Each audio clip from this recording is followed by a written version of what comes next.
There it is. Trump 1 year later, a red tie gala coming January 24th, 2026. The Hyatt Regency, downtown Indianapolis. It is going to be incredible. Tickets are on sale right now. Just go to WIBC.com. That's my home station. WIBC.com and get yours. Guys, good to be with you. Tony Katz, what's going on?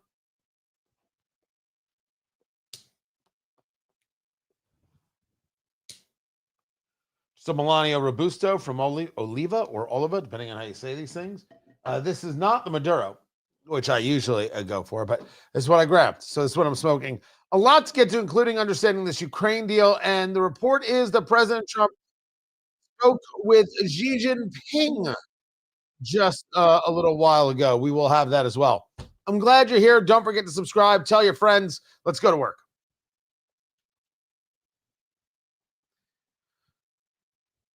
So you've got Marco Rubio in Geneva working on a peace deal between Ukraine and Russia. You've got President Trump on the phone with Xi Jinping today, as reported. He is the despot of China. Am I not allowed to say that? No, sorry. I just thought, being honest would matter. A conversation about U.S.-Chinese relations, Taiwan, and Ukraine. So what comes from that? Hey, talking world leaders is part of the gig. Tony Katz today. Good to be here. Good to be with you. Find everything I do over at TonyKatz.com. And it was Marco Rubio speaking to the press assembled there in Geneva, saying, "Hey, we're on to something here, pretty great." Good day today. I think we made a tremendous amount of progress, even from the last time I spoke to you, and I apologize for keeping you waiting, but there was more work to be done. We began almost 3 weeks ago with a foundational document that we socialized and ran by both sides, and with input from both sides. And one of the things that happens when you've been involved in this now for 10 months is you get a pretty good sense of what the priorities and the red lines and the important issues are for both sides. And so that allowed us to create a foundational document, which has been an ongoing working document. In fact, over the last 96 hours or more, there's been extensive engagement with the Ukrainian side, including our Secretary of the Army and others being on the ground in Kyiv, meeting with relevant stakeholders across the Ukrainian political spectrum in the legislative branch and the executive branch and the military and others to further sort of narrow these points. We arrived here today with one goal, and the goal was to take is 28 points or 26 points, depending on which version as it continued to evolve, and try to narrow the ones that were open items. And we have achieved that today in a very substantial way. Now, obviously, like any final agreement, they'll have to be agreed upon by the presidents. And there are a couple issues that we need to continue to work on. But I think I assume one of those issues is land. And who owns what? Now, this was a little bit confusing over the weekend because what got reported was this deal was somehow not our deal. The reporting was that this was a deal that was put forward by the Russians, kind of their wish list. That, according to a group of senators, I believe, including Senator Angus King of Maine. So that this idea of this big peace deal where Ukraine gives up the Donbass, they give up Donetsk and Luhansk and these larger parts of Zaporizhia, which is to say land that Russia doesn't even control right now. That would be part of this deal. We've always said that most probably Ukraine's gonna have to give up land. And that was the plan. And then the Russians didn't come to the table. So Trump said, hey, well, maybe we'll be on the side of Ukraine and Russia will fall apart. Maybe Ukraine will get all their land back. Who knows? And then that didn't happen. And Trump said, okay, well, then Ukraine's going to give up land. But I'm going to get a peace deal. It's going to get signed and I'm going to be out of this. I'm going to say I did what I could. Promises made, promises kept. Trump is going to do exactly that. Easier to get Ukraine to give up land because, as Trump said accurately in that Oval Office dust-up, they don't have the cards.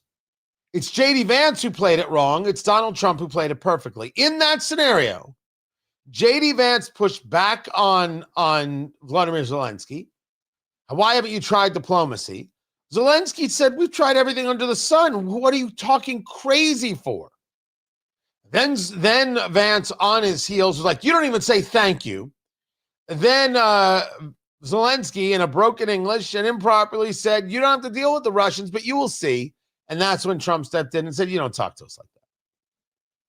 And people who are MAGA and people who are independents were like, yep, you don't talk to us like that. We're not going to take that kind of nonsense in the Oval. Not now, not once, not ever. No. Just not going to have any part. From there was the cooling off. From there was, hey, Ukraine, take this deal. From there was the meeting with Vladimir Putin in Anchorage. From there was the meeting with the world leaders when they realized, wait a second, Vladimir said these things before. Vladimir Putin said these things before. We don't buy into any of it. Then came the Russians saying we didn't listen to a single thing we said to you. Here we are today. And Marco Rubio saying that things look good. The report today is that I think today was worthwhile. It was very, very, it is probably the most productive day we have had on this issue, maybe in the entirety of our engagement, but certainly in a very long time. But work remains, and because this continues to be a working process, you know, I don't want to declare victory or finality here. There's still some work to be done, but we are much further ahead today at this time than we were when we began this morning.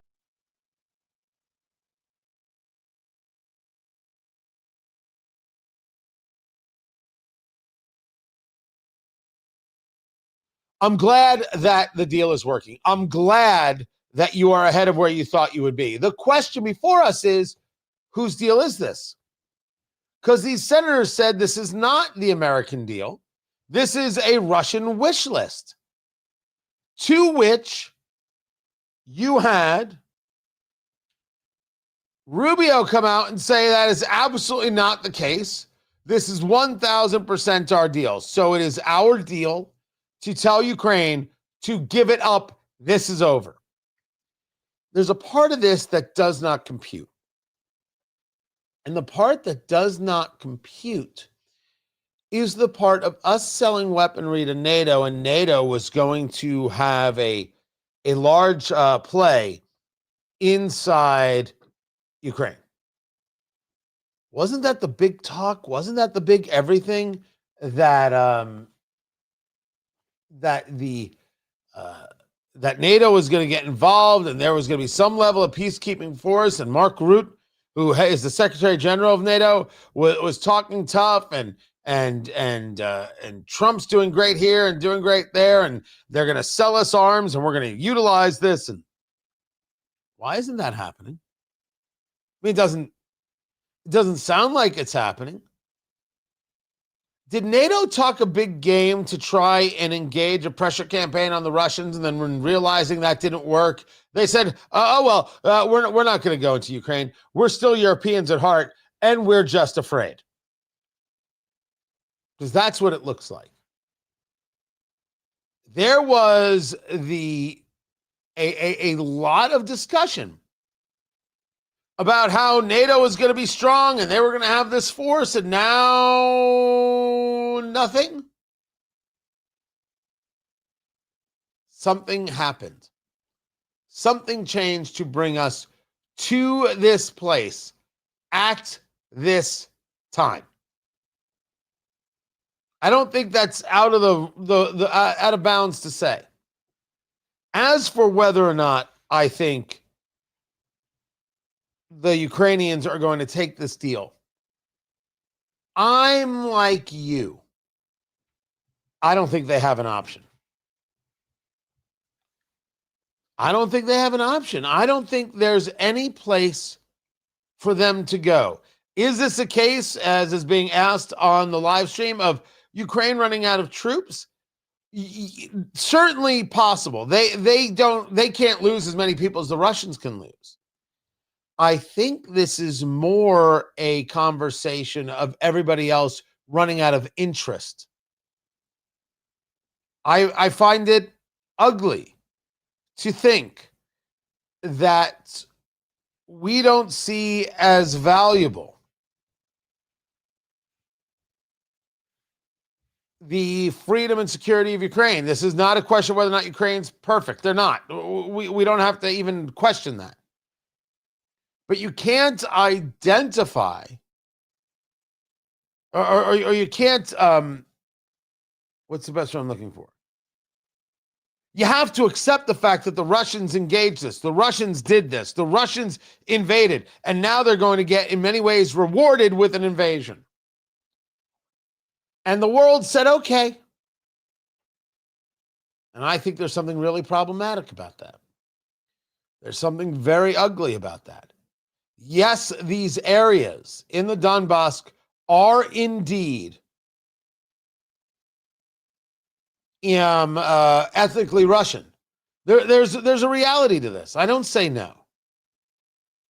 But what happened here is Vladimir Putin walked in clumsily, may I add, like a giant oaf, like a buffoon, and he's going to get his wish. I can't see how Ukraine's going to walk away. Do I like it?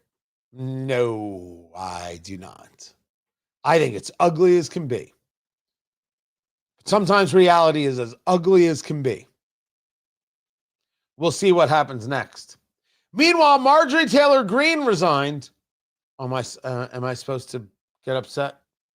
I've got that breakdown coming up. Keep it here. I'm Tony Katz. This is Tony Katz Today.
So I'm looking for where this insane live stream is.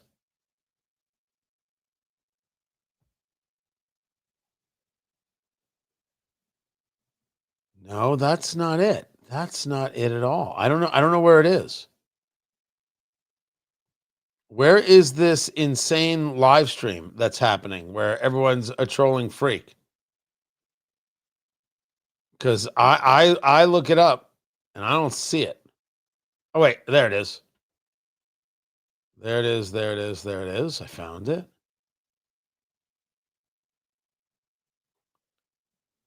But I don't see the crazy stuff on here. I see you. So where's the crazy stuff? How do I find the crazy? It's not showing up for me. Crazy. So I want to know. Throw a link in where you're going to see this. I want to see this. I don't see it. I'm on the mobile version. I'm holding a mobile. I'm looking for it right now. I don't see it. That's all.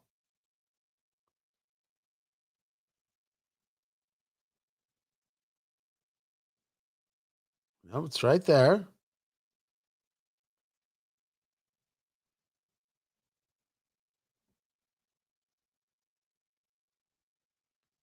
Won't even let me play it.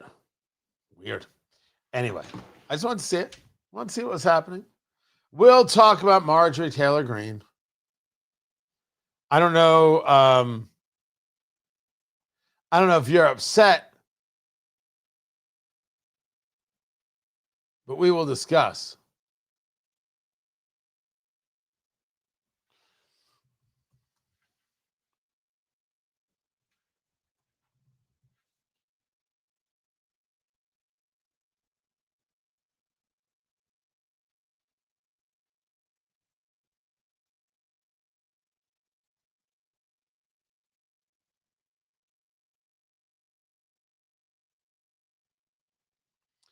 So Marjorie Taylor Greene resigns. Am I supposed to, I don't know, care? I guess that's the right question. Am I supposed to care that she's going to leave the House of Representatives? Hi, everyone. I've always represented the common American man and woman as a member of the House of Representatives, which is why I've always been despised in Washington, D.C., and just never fit in. I don't think that's why you were despised. I don't know about you, but the space lasers may have had something to do with it. Tony Katz today. Good to be here. Good to be with you. Find everything I do over at TonyKatz.com. I've always said of Marjorie Taylor Greene, I'm going to get some votes out of her that I like. After that, I've got nothing. I'm not interested in her. I'm not interested in having her in my house. I don't think there's anything unique or special or intellectual about her. Did I think that we agreed on a couple of things? Yes. Did I mind her saying we have to release the Epstein files? No. Not at all. But why did the way she did it get the ire of Trump, if you will, and other people didn't? Oh, it was the connection to Thomas Massie, the congressman from Kentucky, who, can I share a story? I have never had an issue with Thomas Massie. And then he started having a real issue with Israel, and I thought he was just wrong. You know, the argument of we shouldn't be giving this much foreign aid, well, that's a standard for him. He was getting into the ugly, and I didn't understand why he was doing it. It didn't make any sense. But this is what happens when you follow these bots that talk about, oh, look what's happening in Gaza. None of them are from in Gaza. They're all lies, and that has been outed as of the last couple of days, and it's only showing more and more how much nonsense is happening on social media, how BS the influence is, and the unbelievably susceptible fools who buy into this stuff. You'll be able to follow them on social media, especially on Twitter X, because they're the people who send me such unbelievably stupid comments. Massie recently announced that his wife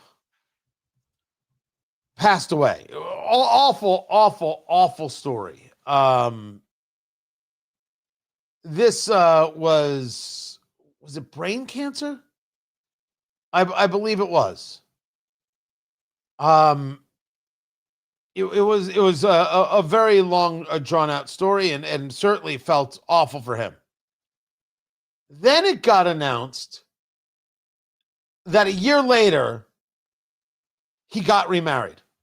He was married to his first wife for 31 years, and a year later he got remarried. As just I'm going to put it out there, and people do things the way they do them, and mourning is different, and the way they view their lives are different. I have no capacity to understand this at all. I don't have to. I'm saying I don't have to. It's an aside. I don't understand how this happens. I didn't say people don't get remarried. I don't have an opposition to remarriage. I don't live their lives. I don't know what it is that moves them. I just simply cannot get my arms around it. No, I don't have to. But yes, I would like to understand it because it looks odd as all get out. Thomas Massey. I just hope the man's happy. I just wish the guy wasn't so angry about everything. And his Israel position is pathetically ignorant. So is that of Marjorie Taylor Greene, because they are not making an argument about the idea of what's best for the United States. They're making an anti-argument that somehow it's about them. And I always took that as a pathetic and bad argument. Marjorie Taylor Greene wasn't an intellectual on this. She was Candace Owens light, which I just realized is going to be taken in a bunch of different ways. And I meant not as impactful. Oh, there's going to be a lot of emails. Just so many. Americans are used by the political industrial complex of both political parties, election cycle after election cycle, in order to elect whichever side can convince Americans to hate the other side more. And the results are always the same. No matter which way the political pendulum swings, Republican or Democrat, nothing ever gets better for the common American man or woman. I think there's a lot of people who can buy into that, believe that, share in that this, what we see in Congress often doesn't get us anywhere. It doesn't amount to anything. We don't gain value. We're utilized as the pawns, and that's that. Well, that would be a worthy statement. And then you say, and that's why being in Congress is not helpful. I'd rather try and be impactful from the outside, and that's why I'm going to resign. So she said all that in 37 seconds. She then has another 9+ minutes of just bothering you. The debt goes higher. Corporate and global interests remain Washington's sweethearts. American jobs continue to be replaced, whether it's by illegal labor or legal labor by visas or just shipped overseas. Small businesses continue to be swallowed by big corporations. Americans' hard-earned tax dollars always fund foreign wars, foreign aid, and foreign interest. And the spending power of the dollar continues to decline. The average American family can no longer survive on a single breadwinner's income, as both parents have to work in order to simply survive. And today, many in my children's generation feel hopeless for their future and don't think they will ever realize the American dream. Now I'll get into a whole thing about Gen Z, but all right, you've laid this out. Now what? And that breaks my heart. I ran for Congress in 2020 and have fought every single day believing that Make America Great Again meant America first. I have one of the most conservative voting records in Congress, defending the First Amendment, Second Amendment, unborn babies, because I believe God creates life at conception, and I love to fight for the little guy. Strong, safe borders, I have fought hard for that. I've fought against COVID tyrannical insanity and mandated mass vaccinations, and I've never voted to fund foreign wars with your hard-earned tax dollars. And that's how it goes for another 8+ minutes. Her with a litany of, I've done everything right and everybody else has done everything terrible. Now, it gets a little deeper in spots where she says, so Trump no longer loves me. He's not going to endorse me. What do you want me to do? Run for office where Trump spends millions of dollars against me? And then I win and I now have to defend him against impeachment from the Democrats when they get control of the House, which they will? I'm not being a part of that. She spent over 9 minutes creating a video that could have been done in 45 seconds. And she wants you to feel bad for her. That's a huge part of this. But that's only one part. More is coming up. I'm Tony Katz.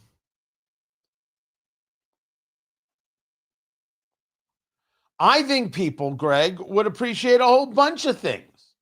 A little bit of this and a little bit of that and a little bit of the other. But the real question is, how did you not understand what was happening all around you? You're angry with Trump for not being supportive of you. Maybe you should be angry with yourself for putting yourself in a position to be all Trump all the time. This is about you. So I'm going to get back to this.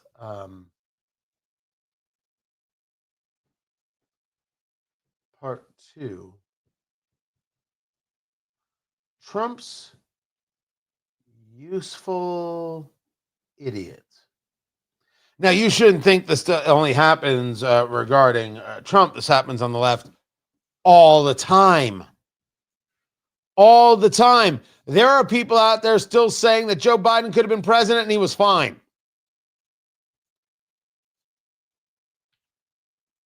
You gotta handle these things in a much more honest way.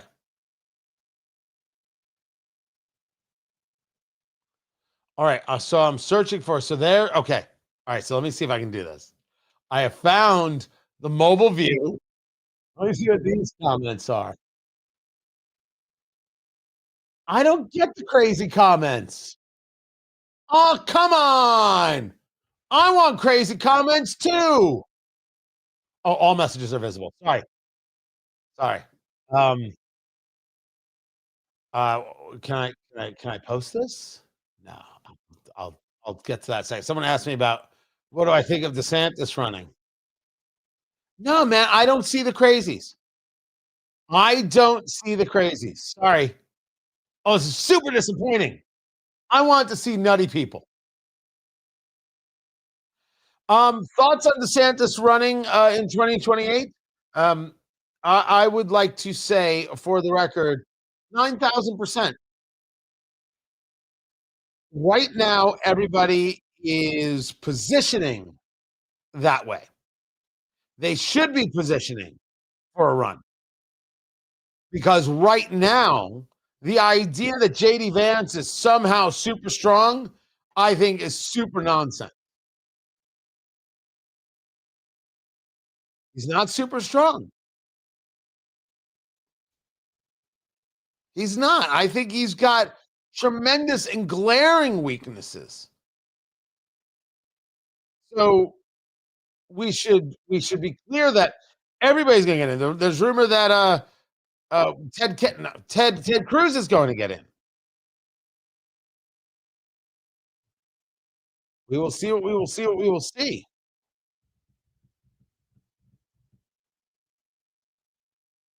A guy came on and claimed that I was a member of the mafia.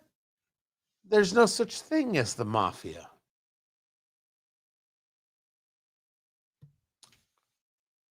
Anyway. Did that happen? I don't recall that. I did not recall that at all. All right, let me get to this right here.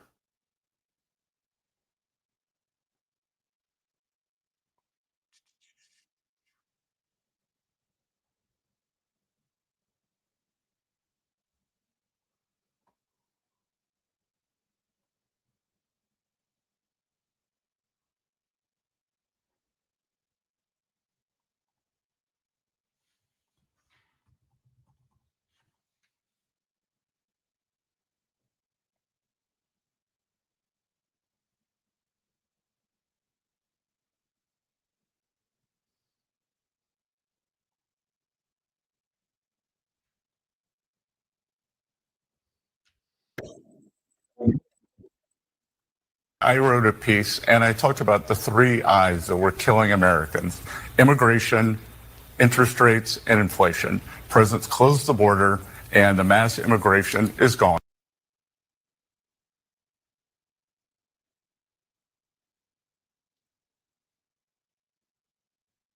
That was really weird. Like everything just started repeating. Sorry about that. I hit the wrong button. Tell me that. Oh, good Lord. I think I figured it out. I hit a wrong button and everything just went nuts. Oh, gosh. I thought I was losing my mind. You're not crazy. The drugs, the 60s are over. We're fine. Whoo! Tony Katz today. Good to be with you. Find everything I do over at TonyKatz.com. That is Scott Bessent. He was on Meet the Press with Kristen Welker talking about the economy. In March of 2024, I wrote a piece and I talked about the three I's that were killing Americans: immigration, interest rates, and inflation. Presidents closed the border and the mass immigration is gone. And that was a lot of the immigration was putting upward pressure on housing, downward pressure on wages. Interest rates are down, and now we are starting to see the affordability. The prices get better. We had a very big October for home sales. Energy prices, gasoline is down. We saw, we believe healthcare is going to come down. We will see an announcement this coming week on that. And so across the board, prices are starting to come down. We're having Thanksgiving week. This will be the lowest cost for a Thanksgiving dinner in 4 years. You got to stop it with the Thanksgiving dinner stuff. No one believes that one at all. You sound ridiculous. You sound like Joe Biden saying, look at how much we've reduced the cost of your 4th of July barbecue. First of all, it's Independence Day, not 4th of July. Secondly, it was like 18 cents. Don't do that to people. It's a mistake. Scott Bessent, I know, heard me on Sean Spicer's show talk about him and the messaging. I know this because I was told this. It happened, I talked about Steve Bannon playing the clip, and Steve Bannon with the nonsense insult calling me a stock Republican. You sound ridiculous, Steve. Ridiculous. I'm embarrassed for you on that one. Good gosh. And I deserved better, Stephen. But I know that Besson heard it. I will not in any way take credit for the idea of Besson talking more about these things. I think I was correct that he wasn't getting aggressive enough in the messaging about costs coming down, about what it is we're dealing with, about the things that they're doing and why they're working. You cannot tell people things are getting better. You have to show them in their pocketbook how things are better. That's reality. So Bessent can lecture with his perfectly pressed suit and well-knotted full Windsor all he chooses. Is it costing me less for my insurance? Is it costing me less for gas? Is it costing me less for milk? Now, it's not yet costing me less for insurance. It's a real problem. It is absolutely costing me less for gas. Talk about that. It is not yet at all costing me less for milk. Don't sell Americans on something that is not happening. Don't do it. It's a nonsense, ridiculous thing to do. Now, there was an interesting thing about healthcare there, where it's rumored that Trump is going to come forward with a plan to rethink the Affordable Care Act. The subsidies are going to expire at the end of the year. They don't seem to, in certain ways, be coming back. They may call the vote on this. I don't think the vote's going to pass. And people who get Obamacare are going to pay a higher price. And of course, the Democrats are going to utilize that. They've already told you they don't care if people pay a higher price. They don't care if kids starve. Democrats don't care if kids starve. They don't. They're fine by that. As long as if it gets them power, let the kids starve. Let them not eat cake, I believe, is what Representative Ocasio-Cortez would say at this moment. So the plan, as is described, is something called the Healthcare Price Cuts Act. And the idea is that why does money flow to these subsidies to hospitals and others, why can't it flow back to the people? Now, as a matter of just course, I object to all of this stuff vehemently because I object to Obamacare vehemently. I object to Chief Justice John Roberts, but I can't go back in time. The idea that we would pay the government, we let them take our money through the most obscene concept, which is the income tax, which has the federal government being my partner in the utilization of my labor.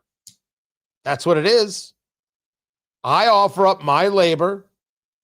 Someone pays for my labor. Why the hell is the government a silent partner in my labor? Well, Tony, the country has to run. Screw that. A million ways we can make that done. I'm asking a different question. My labor belongs to me. I utilize it as I see fit. There is a value for it, and people then compete for that value, and you also have to be able to make money for your partners, which I do in great measure. Why is the government involved in that contract? They don't deserve any part of my income. Screw them. Every member of Congress, every member of the executive branch, every member of the judiciary, I don't give a damn. They don't deserve any part of my income. That is an affront. I now become an appendage, a slave, if you will, of their desires. But if you engage taxes on goods, well, then I could choose whether or not I buy the good. I can choose whether or not the juice is worth the squeeze. I have no issue with this. If states charge an income tax, I have no issue. I don't like it. I might leave a state. I would go to a state that maybe has a lower income tax. But states have rights. Federal government has no right to charge an income tax. To hell with them and anybody who thinks like them. Not interested. Don't want to hear, well, Tony, you don't want to fund the government. Well, Tony, you don't care about these people. Whoa, whoa, whoa, whoa, whoa. My labor is mine. And if anybody thinks they're entitled to a part of it, I say let's fight.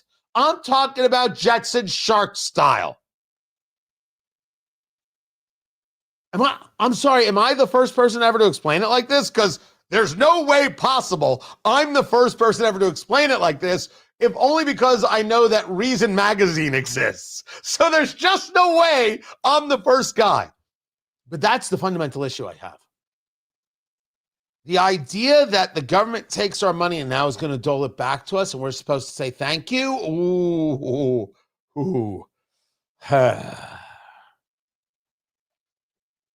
Despicable.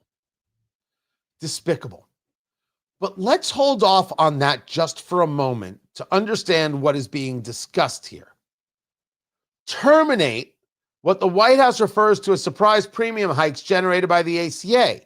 Eliminate zero premium subsidies currently offered under the Affordable Care Act, Obamacare, which would stop ghost beneficiaries, fraudulent policies and things like that.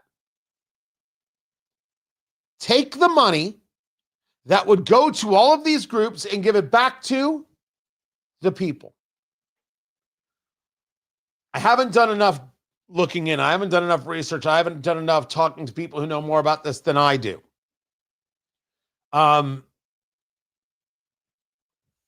There are two questions to be asked in this conversation, which is true of all economic conversations. Number one, are we talking about a conversation or are we talking about something you can make real? Can you get Thomas Massie to vote for it? Meaning, can you get it past the House? Can you get it past the Senate? You're going to change Obamacare fundamentally. Democrats are going to scream, you're killing grandma. Now, unless you're willing to tell those Democrats to shut their mouths, you dirty freaks. Unless you're willing to walk up to Chuck Schumer while he's doing an interview with CNN and say, Chuck, you are a lying freak. To hell with you and your whole family. You also don't know how to make a cheeseburger. Shut it. And then walk away. You've got a problem. You got to be able to fight that fight properly to be able to get the vote. Secondly, what is the immediate result? What's the immediate result for that American citizen? What is the immediate result overall? do people all of a sudden see a lowering of healthcare costs so they can then say Trump and Republicans lowered healthcare costs? Now, you understand that by doing this, you're not removing the Affordable Care Act. You're not removing Obamacare, which I see as an issue. Republicans have had over a decade to come up with a better plan, feel the air quotes, and they've never done it. They have failed epically on that subject. You've got polling that states 74% of Americans support extending the tax credit, including 50% of Republicans. I do not. Count me amongst the people who are rational. No. We actually have to fix the problem. Is this a fix? I think this is a codifying. And that I consider worrisome. But if you return the money directly to the people, and that is seen as an immediate savings, immediate more money in the pocket, then it's the win. And that, Secretary Bessent, is my story to you. Don't tell people things are coming, although it's good to explain them, and then claim something is here that isn't. Explain what you're doing, why it matters, why we're in this fight together, what's coming down the line, these things that we're working on every day. Tell the story that is inspirational. Don't undercut your message with, hey, Thanksgiving meal costs 25% less. I don't care what Walmart said. We don't want Walmart Thanksgivings. We at the very least want a Target Thanksgiving. You get my point? You can win this argument. You're smart enough. You are the guy. You're the adult in the room. Keep adulting. I'm Tony Katz, and this right here is Tony Katz Today.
Welcome back, everybody. Tony Katz Today. Good to be here. Good to be with you. Who hasn't done West Side Story? I ask you. High school, I did West Side Story. And to show what a good dancer and singer I was, I played Doc.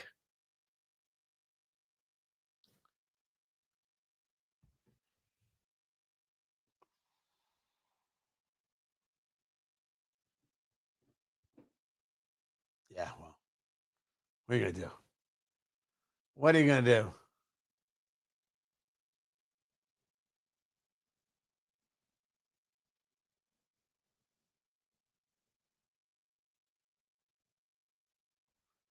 There's a guy who follows me on Twitter whose name is Chief Tony Fiesta Taco Party.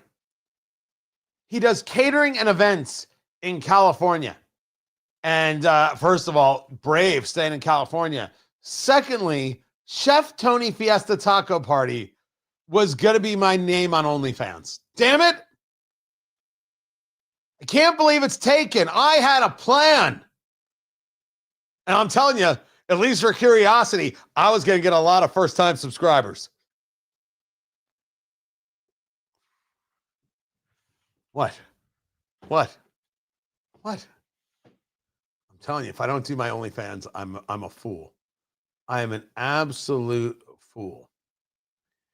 All right. Let's see what we've got here.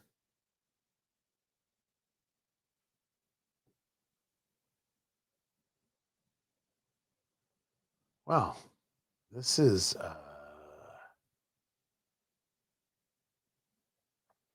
okay.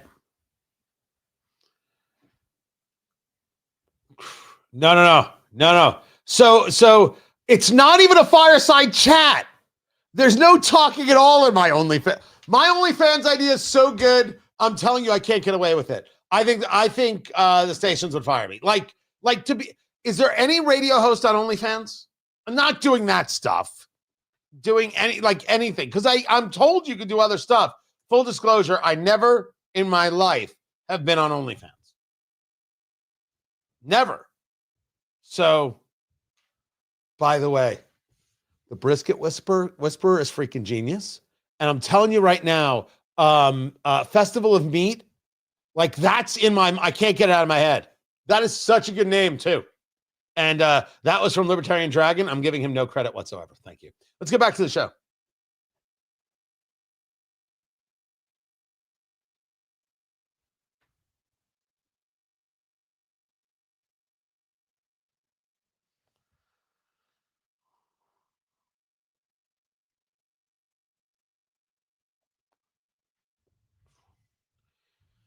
Someone asked me in the chat room, did I think that Ron DeSantis was running for president in 2028? And I think everybody's going to run for president, or at least right now. Tony Katz today. Guys, good to be here. Good to be with you. I am on the YouTubes right there. We're live streaming, youtube.com/Tony Katz. Also Twitter X, Tony Katz, Facebook, Tony Katz Radio. Live stream brought to you by the good people at Flederman Von Riest. Oh, you know I love these timepieces. I work with them. They're brand ambassador, VONRIESTE, assembled in Indiana. Incredible timepieces. Shop.vonriest.com. Incredible stuff. And so I think that everybody's going to run. Right now, things can change. And one of the things that brings Ron DeSantis' name back is that Ron DeSantis was talking about Doge.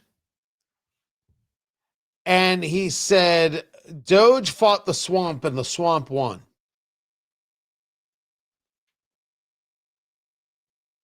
Doge is shutting down. According to federal officials, Office of Personnel Management, Doge doesn't exist as a centralized entity. The Department of Government Efficiency has dissolved.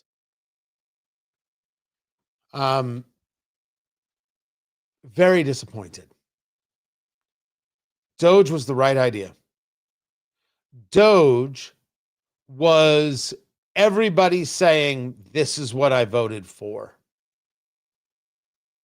And if you had a Doge without Elon, but you were going about engaging these cuts, going about engaging these reductions, we'd all be pleased.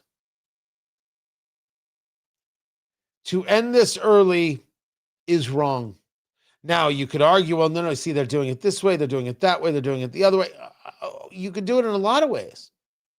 Where are the conversations about the reductions every day? Is USAID really gone? Are we going to find another 6 months? It's been reconstituted somehow. Are you telling me that what we have, this bloat, this wreckage, is just the way it's always going to be for forever, and all we are is on the slow decline?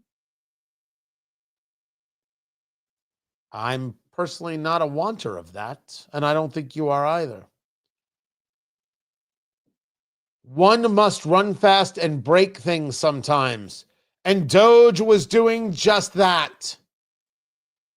This isn't the time to give up the ship. This is the time to triple down. And anybody willing to pick up that mantle is going to have a good opportunity in 2028. This is Tony Katz today. That's the truth. That is the absolute truth. Yeah, I'm not doing a meet and meet. That is just weird. That's Festival of Meat, I think, is better. Meet and meet, I mean, it's pretty heady right there. I do not know.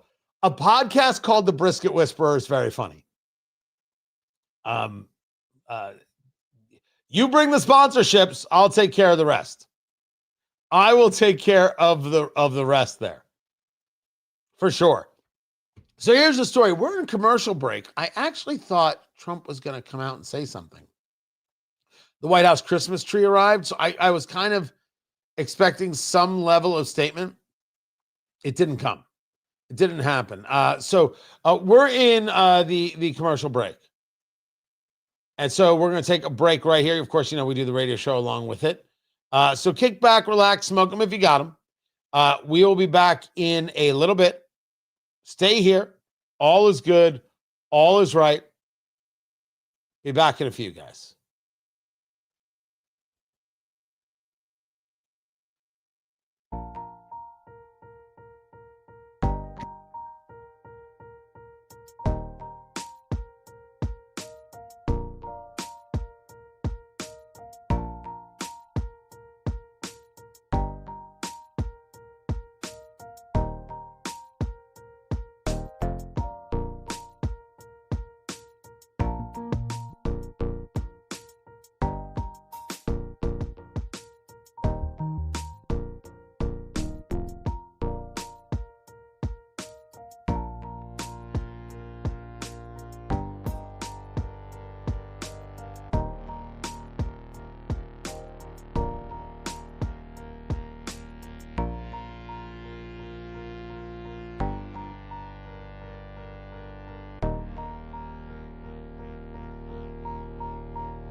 Welcome back, everybody. Tony Katz. Tony Katz today. What are you doing? Good to be with you. Okay, there is news dropping everywhere, but sometimes when it shows up on social media, it doesn't mean that it's accurate. But the Pentagon, oh, that's real. That's a real story. I am very excited because Mark Kelly is about to learn you ain't that tough, you ain't that special. Appreciate your service. Being an astronaut is rare stuff. But you want to talk about blowing it all up? That's you, kitten. Don't ask me to have any respect for you because I won't do it. You said that military members shouldn't listen to the president. What happens next, based on the rule of law, or in this case, the Uniform Code of Military Justice? Well, you should have thought about that. I will get to that story. And then there is a bit of rumor mongering. And that is what I need to get to. Because I saw somebody posted it in the chat that the Comey case has been dropped.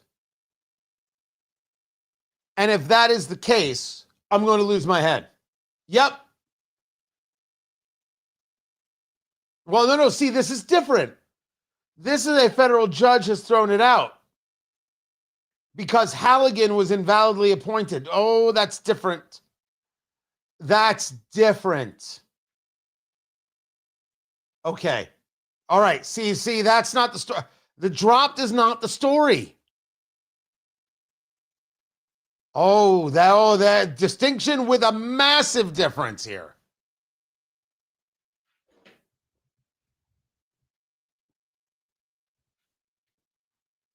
We're coming back to the radio show, and we will get into it.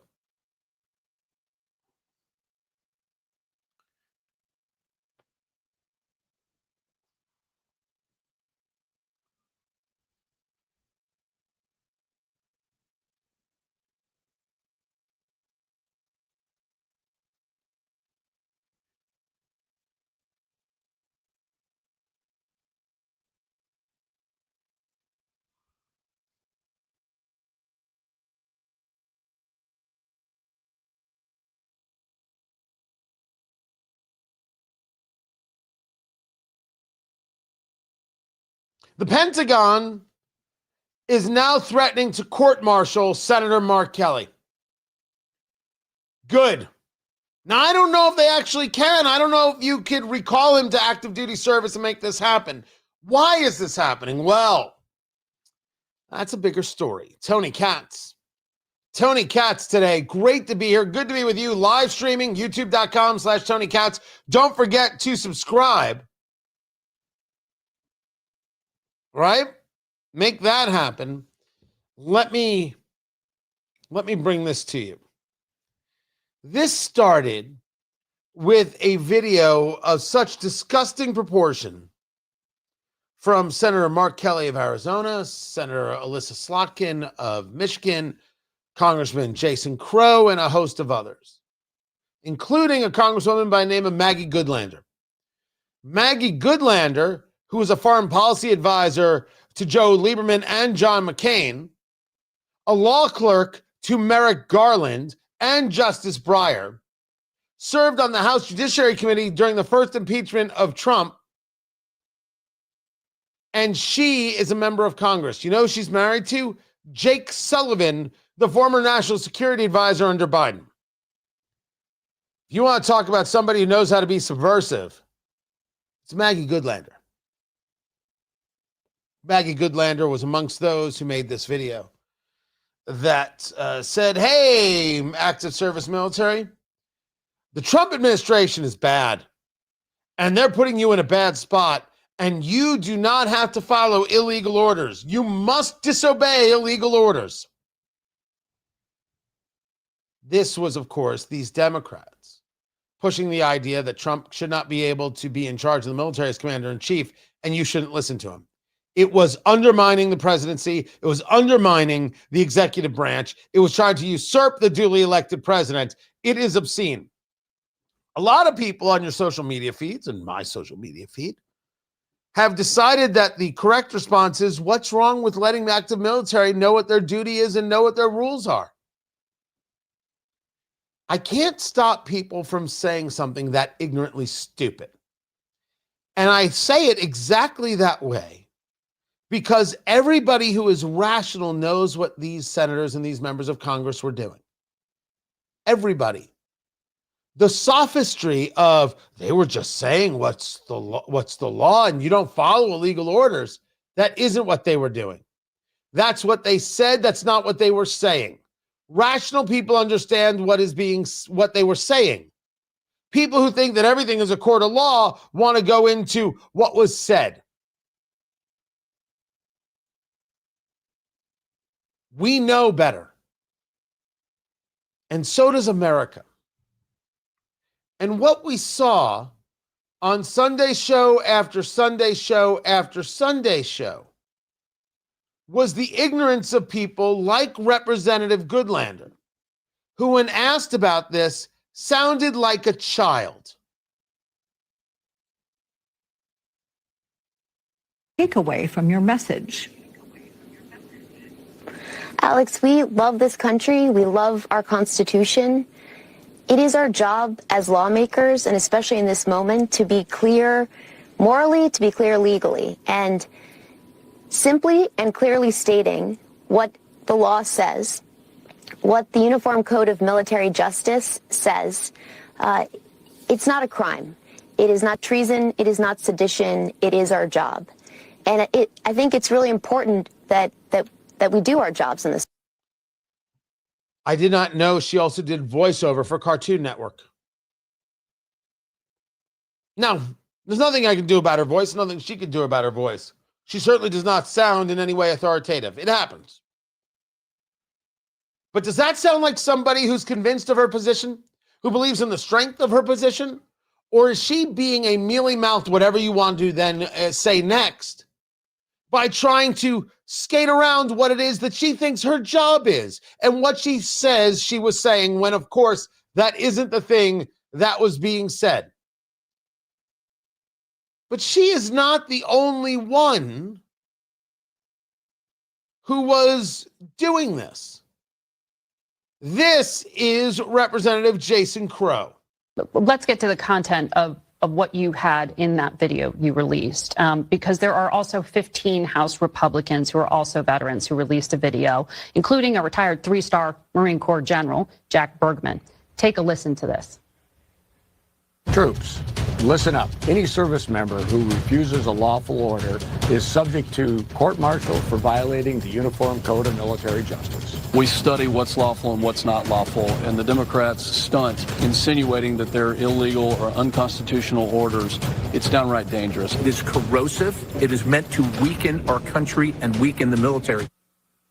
How do you respond to these allegations from your colleagues, fellow veterans, that what you have put out there is weakening and corrosive to the military? Well, these unfortunately are some of Trump's core supporters that are rallying behind the president, and these are fellow members of the military who have served with distinction. Now, all of a sudden, they're just Trump supporters? I did not know we were allowed to dismiss members of the military because they're on one side of the aisle or the other. I thought these were people who sacrificed everything in service of their country, just like you. Guess not. Guess that's not the case. I guess when you're a Republican, your service for the nation doesn't matter. Or you can be as absolutely ignorant as Senator Alyssa Slotkin, who, when asked about this by Martha Raddatz, I should give the warning right now. If you're driving, hands on 10 and 2. I know the kids say you're supposed to have your hands on 9 and 3 because of airbags or something else. I'm an old schooler. It's 10 and 2, ride or die at 10 and 2. That's where the hands go. Right there. Until you get me the Jetsons and the truly self-flying cars, my hands are on 10 and 2. Senator Alyssa Slotkin, you've been warned. It is very clear that no one should follow an illegal order. But But it's very murky when you look at what is an illegal order. And if you go into morally, ethically, that's a pretty tough thing to look at and say, how do I navigate this? I mean, look, if you're going back to Nuremberg, right, that, well, they told me to do it, that's why I murdered people, is not an excuse. If you look at popular culture, there's like, you watch, A Few Good Men, like we have plenty of examples since World War II in Vietnam where people were told to follow illegal orders and they did it and they were prosecuted for it. Your argument, Melissa Slotkin, for making a video usurping the duly elected president of the United States, for putting the idea out there that the commander-in-chief should not be listened to, that he's engaging illegal orders, is a code red from Colonel Jessup? Kevin Pollak wouldn't have needed Tom Cruise. He could have found you guilty. He could have found you guilty and had time to have done Grumpier Old Men 3. I don't think there was a Grumpier Old Men 3. There was a Grumpy Old Men and a Grumpier Old Men. I don't think there was a third one. The best you could do is A Few Good Men. You said that Trump was issuing illegal orders. Well, Tony, they didn't say that. What you were saying is Trump issues illegal orders. And everybody in America saw it, and everybody in America heard it, and no one should think that this is okay. This brings us to the statement from the Secretary of War, Pete Hegseth. This statement reads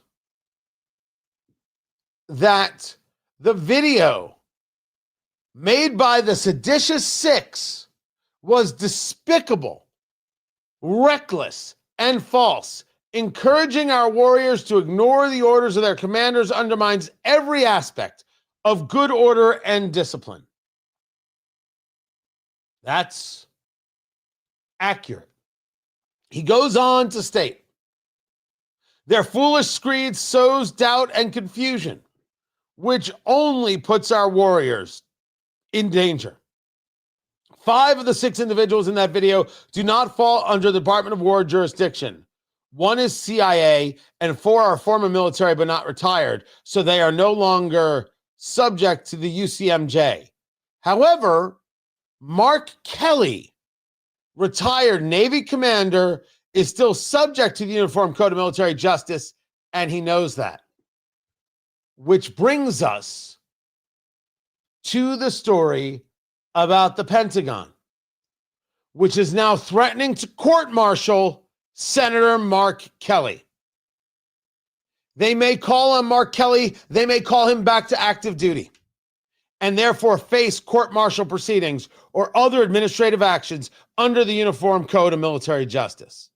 The department saying, quote, this matter will be handled in compliance with military law, ensuring due process and impartiality. Good. Good. In every single way, good. I did not serve. I did not serve in the military. Someone on social media was saying you were too afraid. And I said, what kind of stupid nonsense is that? It is of disappointment in my life, not that I didn't serve, that my earlier days, my younger days, were engaged in depression and confusion and sadness. Kept me from a whole bunch of things and a whole bunch of opportunities and a whole bunch of thoughts of what could have been opportunities. Military was never, ever in the cards for me.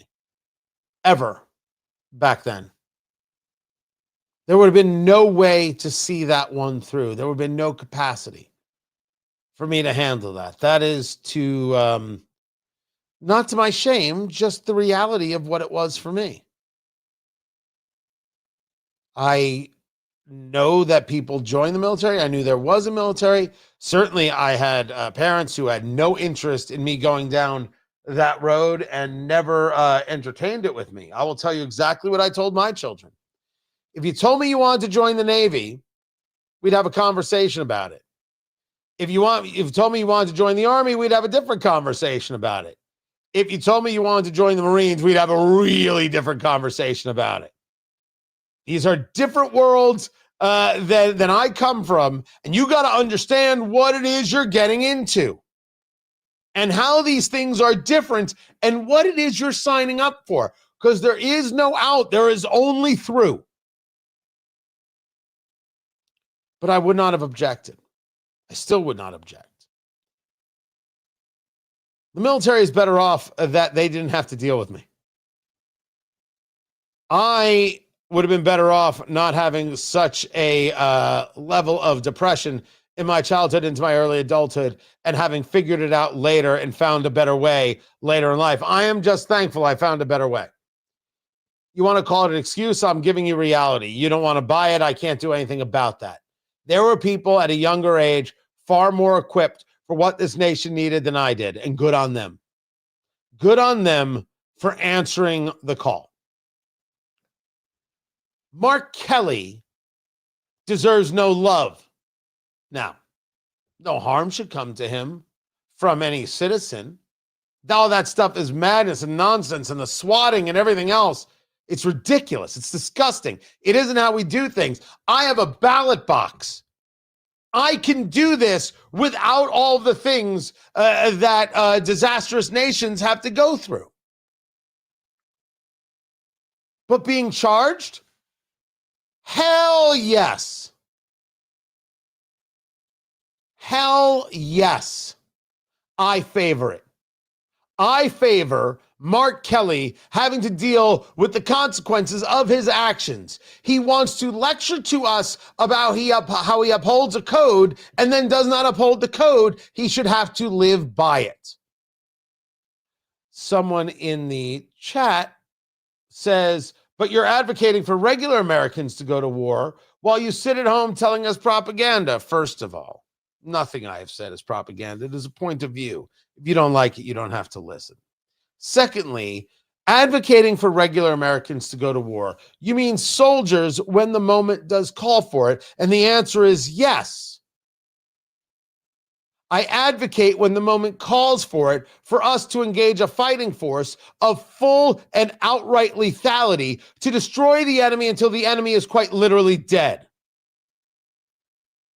Can I ask what's wrong with you that you don't? I did not say that we should go to war for, as the Constitution would describe, was the Constitutional Declaration. Sorry, light and transient causes. I don't believe in that. But when the moment comes, the answer is we send other people's children to fight. That's the way it goes. You don't understand that? You would not have won World War II. You would not have won anything. You would still be a subject of the king.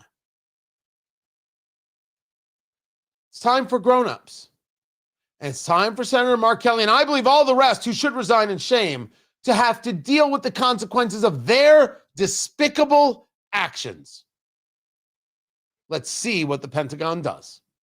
This is Tony Katz today.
What?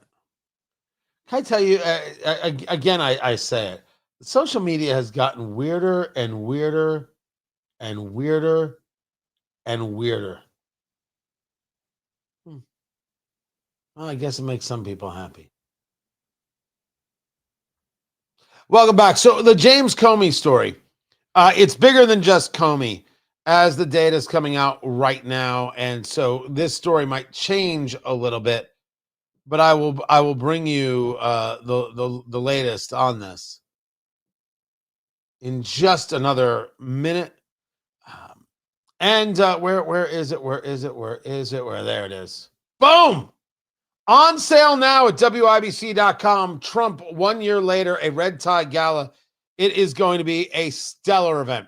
It's going to be spectacular, amazing. The food, the bourbon. I'm going to make you laugh. I'm going to make you think. I might make you angry with me. I don't really know. But it's happening January 24th, downtown Indianapolis at the Hyatt Regency. You got to get your tickets. Go to WIBC.com and get your tickets right now. I will put, I think they're getting sold through Eventbrite. I think that's how they're doing this one. So I will get you the link for that. It's going to be amazing. Absolutely incredible what it is you're about to see. I do it good. I do the parties good. You want to be there. Go to WIBC.com and just look for the event and get your tickets. It's going to be incredible, incredible night. Let's get back to the show.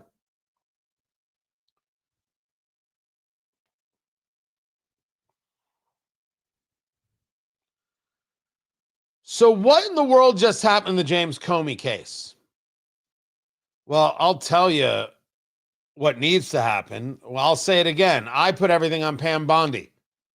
Really disappointed. Tony Katz today. Great to be here. Great to be with you. A judge by the name of Cameron Curry, who was appointed by Bill Clinton, dismissed the cases not only against James Comey, but against Letitia James, the Attorney General of New York. They were dismissed without prejudice. They can be refiled. These people can be reindicted, and that's going to happen. Comey indicted for lying, right? Saying he never leaked things to the press when he did. Letitia James for lying about how she got mortgages, this fraud. That's my take. The argument is about the U.S. attorney in question, Lindsay Halligan. And the argument is that she was appointed improperly. That she was appointed improperly meant that when these indictments took place, she was not actually the attorney in charge for the Eastern District of Virginia, and therefore the indictments themselves are invalid. She has been unlawfully serving in a role since September of 2025. So therefore, she could not have moved forward to engage the indictment against either one. Now, there's a conversation about whether or not, what is the proper terminology here? The statute of limitations with James Comey is involved that you won't be able to reindict. The question will be, and this will be for lawyers who have an understanding of these things, if an indictment came through, but there was some kind of technical issue, does that indictment date? Can another indictment be brought with a fixing of the snafu and fits into that time frame? Or is it's over, that's it? That's a question. James Comey is what you never want your sons to become. You don't ever want your sons to grow up to be like James Comey. This abusive, no moral compass individual. Daughters, Letitia James, you don't want to be that. Not interested in doing a job, interested in engaging in vengeance to win the favor of your party or some other dollar. But all this makes me say the buck stops somewhere. Pam Bondi's got to go. It's embarrassing already. Can't do the job. Let's find somebody who can. I'm Tony Katz. This is Tony Katz Today.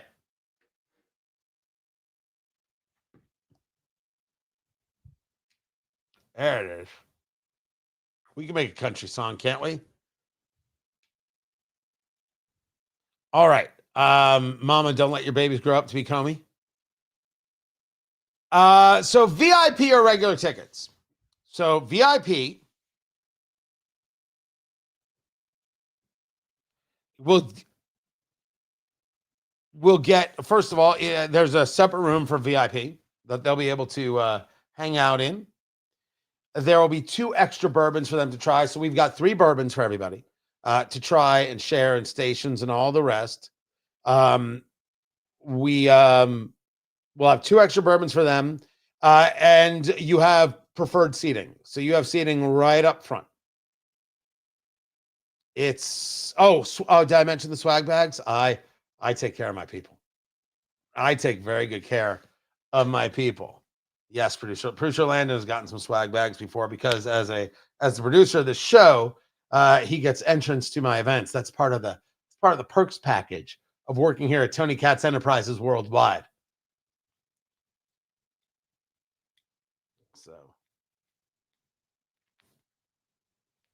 just all part of the privileges of working at Genco. I get it. Ticket prices for this one, because of the event venue and red tie and how we're doing it, not particularly cheap, but a night of food and entertainment. So it's not a sit-down meal. It is all past hors d'oeuvres, like it's their job. Stuff's going to be coming through left, and you're going to be so full, so incredibly full. It's going to be nuts. The VIP is not sold out. Tickets just went on sale today. Just went on sale today. So no, not sold out. Not sold out. You go to let me see if I can find the Eventbrite. There it is.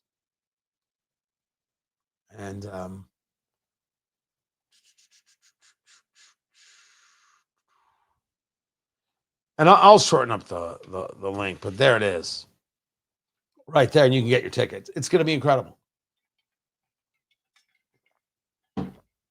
Absolutely incredible.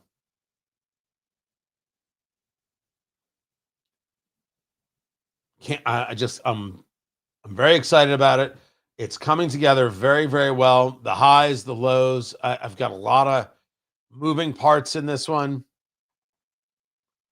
Oh, look at that. The White House saying no, no, no. All right.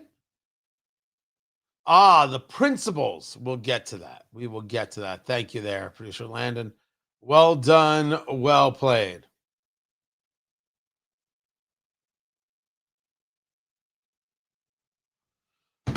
So we got that going on. You're working on song lyrics? Why can't we just put it into AI? Now, as for Am I Doing Cigars? So I have a meeting with the GM of the hotel, and I won't tell you when.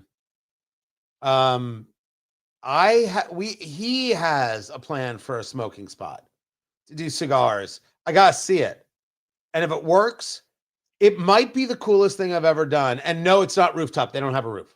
It's not rooftop, and this is winter, so you don't want to be rooftop winter. We're gonna see. If it works, it will be the coolest thing that I have ever done in the history of ever. Can't wait. But we're gonna get back to the show right now. Get your tickets. You want to do that? Go to WIBC.com. Let me get that for you right there. Hold on one second.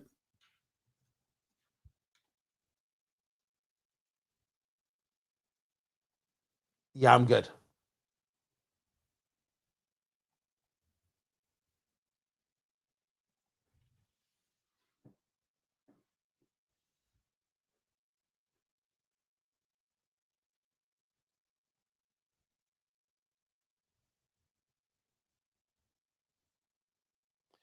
So the Trump administration is denying reports of the demise of Doge?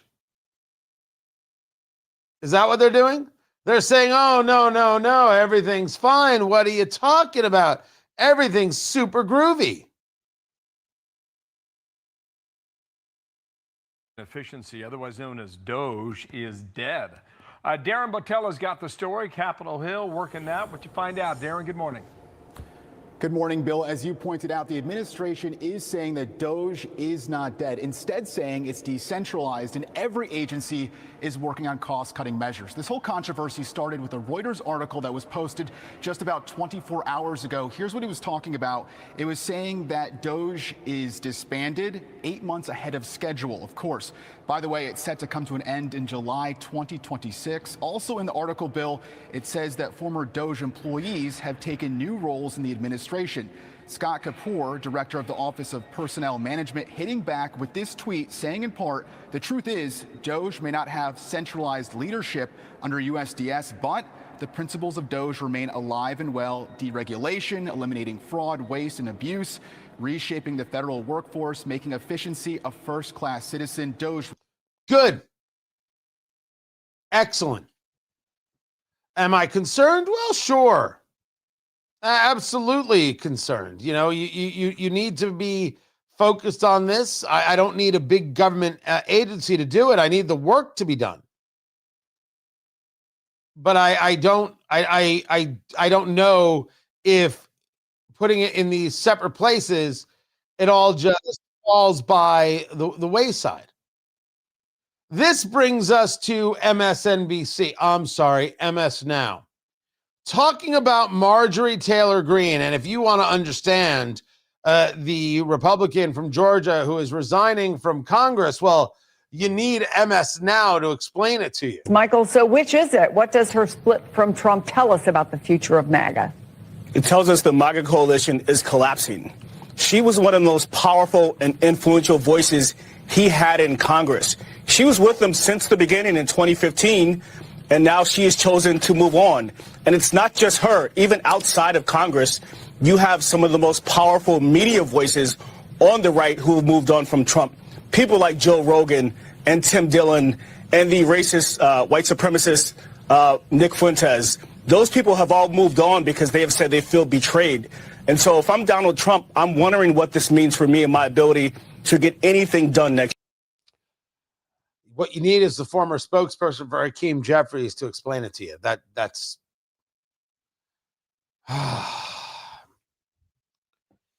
Marjorie Taylor Greene, to the idea she was influential, is silly. Joe Rogan, influential.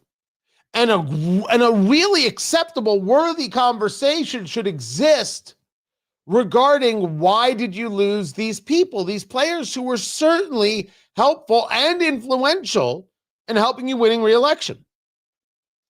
It could be because you now say, hey, it's okay if 600,000 Chinese nationals clearly connected to the Chinese Communist Party are in our universities. What? What are you possibly talking about? When you tell us that the Jeffrey Epstein files don't matter. I wonder if Trump has had a little bit of understanding of what it must have been like for those so-called conservatives, some of whom are friends, who have come around and all signed on to that letter over at National Review saying you can't vote for Trump. Do you remember this? They put out a whole issue of National Review about this. And I talked to National Review guys today. There's some smart guys over there. This was an unbelievably bad move. Unbelievably bad move. The worst move was never Trump. The people who are never Trump are the most ridiculous people out there. Never Trump is a pathetic and embarrassing movement. Guys like David French, who are writing things I agreed with and disagreed with at National Review, who decided to go never Trump and now want to play the game of, I don't know what these Democrats said wrong. You shouldn't follow illegal orders. They didn't say anything wrong. Oh, dear Lord. What's the line? It was a Bill Engvall. Here's your sign. Like it's just that clear. But those guys got a very rude awakening when they realized they didn't have any control over voters. They didn't get to decide what conservatism was or what they wanted for the nation. They could only put out an idea. It was up to people to decide what to do with that idea. And what they decided to say, and they did, what they decided to say is, we know best. And that's not reality. Here's what I think, and here's why. Here's why I think it's a good idea. Here's why I think it's a bad idea. You've heard me talk about tariffs. I know some of you disagree with me. We're still friends, dear Lord. And what these radio people and bloggers and television people and others learned is that you don't get to decide. You don't understand what's happening. You don't know what it's like to have somebody finally listen and understand us. We've been having these conversations for years. I don't know if Trump has begun to understand that when you said something, we took you at your word, and we're going to hold you aggressively to your word. And we don't care what name you call us. Why? Something we understood from the beginning. We said from the beginning, oh, we got a whole bunch of heat for it from the beginning. I do not. You do not have to be loyal to Donald Trump. He has to be loyal to us. We do not work for him. He works for us. When you know your place at the table, when you know who you are, man, the whole thing is a lot easier. And when you're not engaged in some MAGAville insanity idol worship, but rather recognize the guy who can do good and has issues, and Trump is a guy who can do good and has issues. And Marjorie Taylor Greene could not have done anything if she wasn't all Trump all the time. She chose idol worship. And the idea that this proves that the MAGA coalition is collapsing, what does that even mean? It means that a group of Democrats on MSNBC finally have something to sexually excite them. That's all it means. There's no value in this. None. Going back to Marjorie Taylor Greene, though, she, of course, resigning. And it is noted by a whole bunch of people that her resignation comes January 5th, 2026. Why January 5th? It could be because the Congress will be sworn in on January 3rd. She will, at that time, will have served 5 years. 5 years guarantees you a full lifetime pension. You know, the rumor is that Marjorie Taylor Greene is worth $25 million. And do you know how much that makes me crazy? How have I not figured this out yet? What's wrong with me? I mean, dear Lord. But she's going to stick around to get the full pension. Okay. Thank goodness you're so convicted. But in her 9-minute plus screed, her 9 minutes plus of announcing that she was leaving, what she stated deserves a serious amount of questioning. Like, for example, this right here. Standing up for American women who were raped at 14 years old, trafficked and used by rich, powerful men should not result in me being called a traitor and threatened by the President of the United States, whom I fought for. I have too much self-respect and dignity. I love my family way too much, and I do not want my sweet district to have to endure a hurtful and hateful primary against me by the president that we all fought for, only to fight and win my election while Republicans will likely lose the midterms. and in turn be expected to defend the president against impeachment after he hatefully dumped tens of millions of dollars against me and tried to destroy me. Now, I think we would agree that's a worthy argument. What am I sticking around for? But when you tell me about how much you love your family and you love this, you love the country and you love your constituents and you did it all for the people, you're sticking around for the money. So that's a hard one to kind of, do a math on. But this idea that you were betrayed,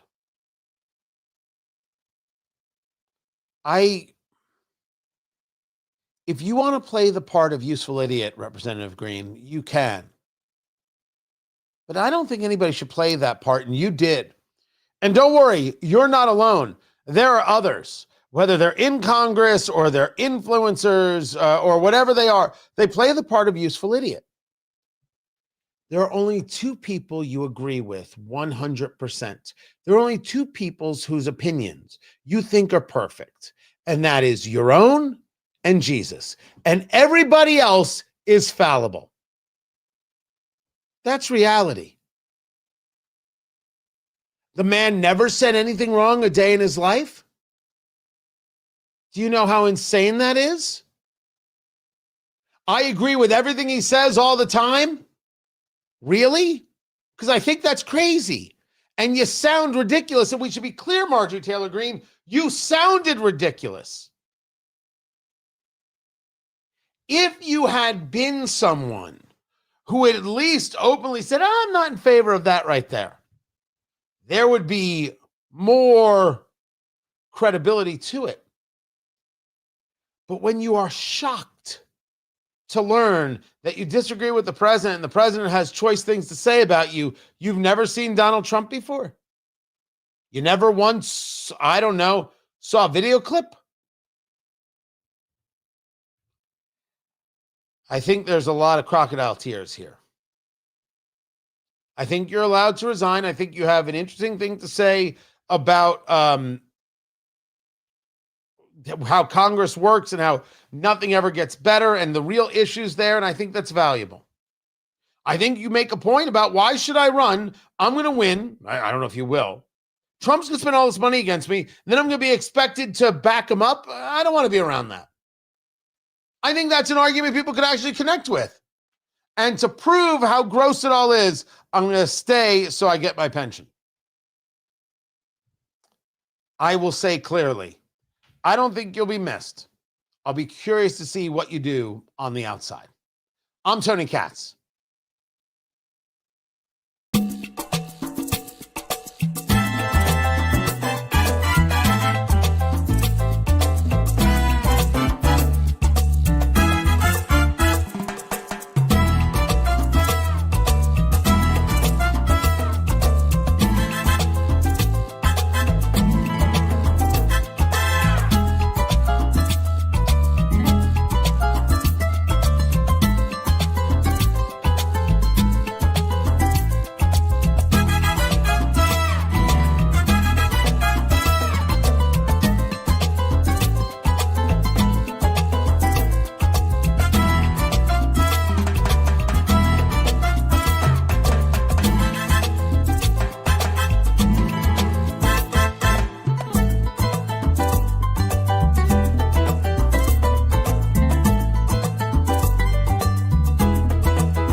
Get those tickets, Tony.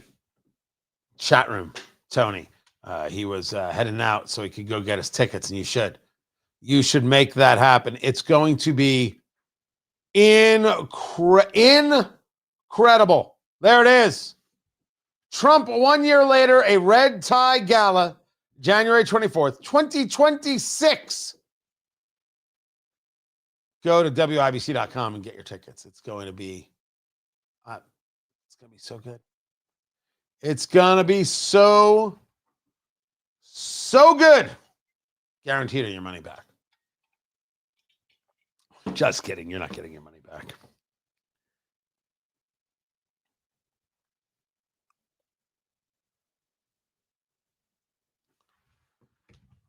So what else? What else do we got? What else do we have going on?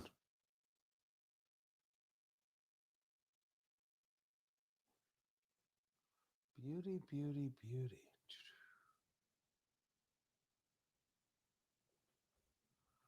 Okay. Interesting. Get back to this. And there's that. Beautiful. What else? I had some other audio.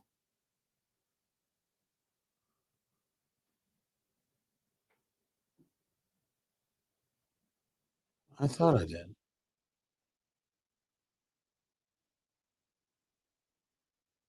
There is more coming out about this ridiculous woman running for Congress in Tennessee.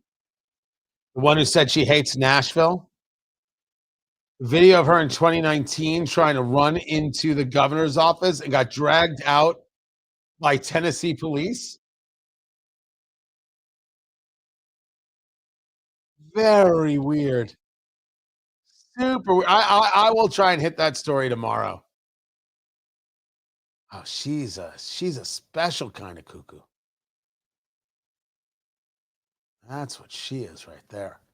I know, but I had some clips. Let's see if I can.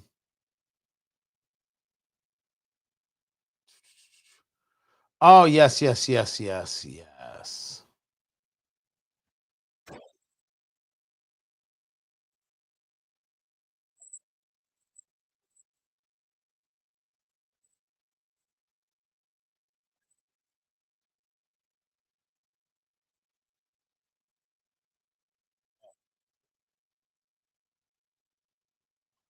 Got it. Got it. Sorry. It's Keith Ellison. Dun, dun, dun.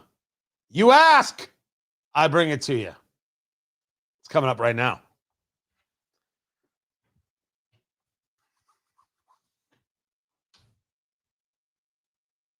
Matter of debate for us, we know it. Somali community is an integral part of our state, our culture, and our neighborhoods.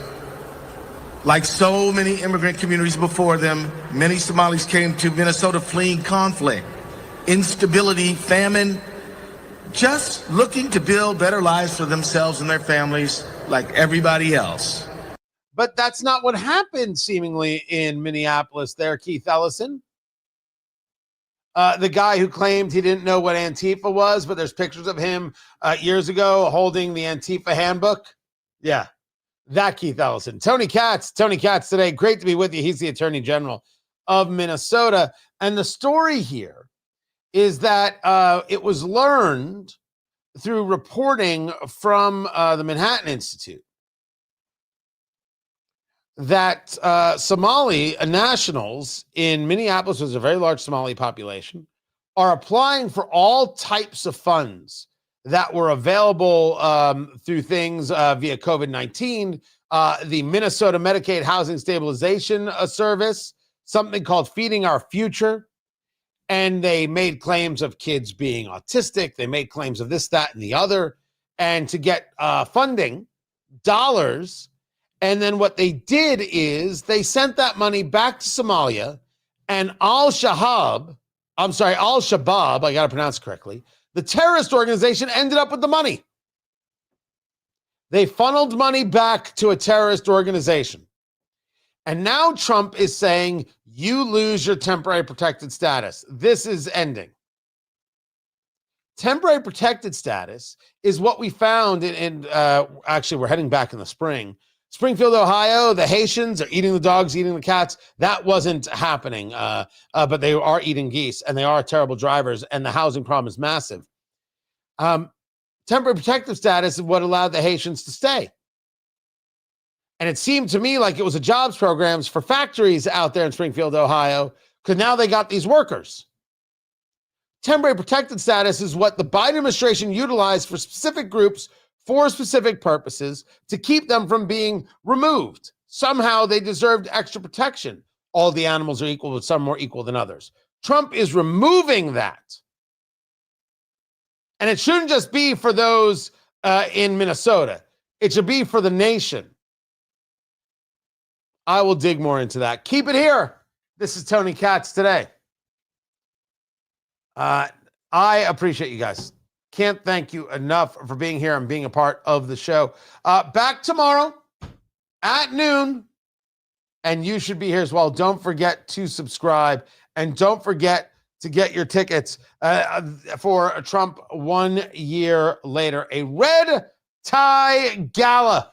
It's going to be incredible. Amazing, spectacular. The bourbon, the food, the laughs, the thinking. You might even get angry with me, but I'll turn you right back around, kitten. That's what I will do. I'm glad you guys are here. Really appreciate you as always. I want you to have a wonderful day. We're back tomorrow at noon, so join me then. I will catch you then. Y'all take care now, and go get those tickets. WIBC.com. You'll see the link. Just make it happen. Take care.